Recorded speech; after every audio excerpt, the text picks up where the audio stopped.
जिले के होनहार मेंबर ऑफ पार्लियामेंट, हमारी शान, एक बार फिर तालियों से इनका स्वागत करिएगा प्लीज। डॉक्टर साहब किसी भी तारीफ के मोहताज नहीं है।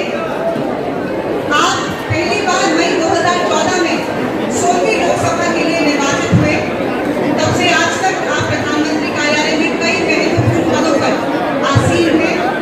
आप पृथ्वी विज्ञान मंत्रालय के विज्ञान और प्रौद्योगिकी राज्य मंत्री, स्वतंत्र प्रभार, प्रधानमंत्री कार्यालय में राज्य मंत्री, ग्रामीण लोक शिकायत मंत्रालय में राज्य मंत्री, ऐसी कई विभिन्न महत्वपूर्ण पदों पर आप आसीन हैं।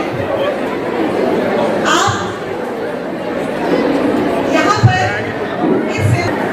आपके साथ साथ अन्य अधिकारियों जो डायरेक्टर नेहरू युवा केंद्र, डिप्टी डायरेक्टर नेहरू युवा केंद्र और अन्य हमारे फिर से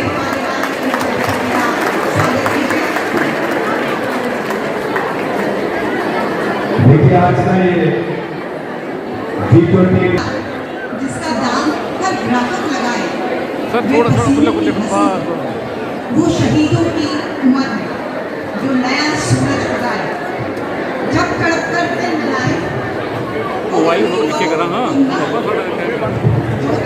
पक्के बात कर कल को निकल कर ही रहेगा। ये गया में भी जल गया में भी तो अंधियार ढल कर ही रहेगा।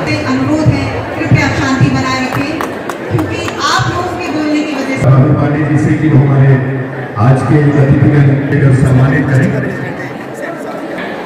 वो जिस दिन की हमारे मंत्री महोदय की प्रेजेंस में ये जो एक प्रतीक है उनका प्यार, उनका अपनापन और एक मोटिवेशन जो हमारे युवाओं के लिए, युवा के लिए उनका एक प्यार है, जो आज इस दिन आपने सर सजाई थी कि 300 के करीब हमारे जो यूथ आएंगे और आज का 750 चेयर लगी हुई हैं और आज रामनवमी है और सर इसमें यूथ क्लब, महिला मंडल और पूरे जिले के प्रतिनिधि जो है वो यहाँ पर युवा प्रतिनिधि आए हुए हैं और हर वर्ग का ये G20 है, हर सेक्शन ऑफ सोसाइटी को हमने यहाँ आमंत्रित किया है। तो जैसे ये G20 जो मुस्कान ठाकुर एंड नैना गुप्ता, इसके साथ ही जो कल्चरल एक्टिविटीज में जिन्होंने बहुत बेहतरीन प्रदर्शन किया है, मैं आप सबको बता दूं कि इसमें प्राइज था, first prize 3000 rupees cash, Hiranagar, Mahanpur, Rajendra institute.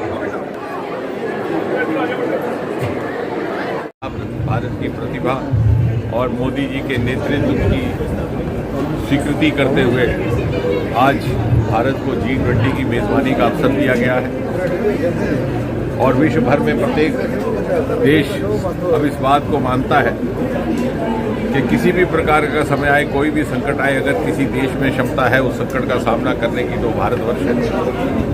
और अगर किसी नेता को में ये क्षमता है कि वो संकट काल से विश्व को मुक्ति प्राप्त करवा सके तो और कोई नहीं, श्री नरेंद्र मोदी जी।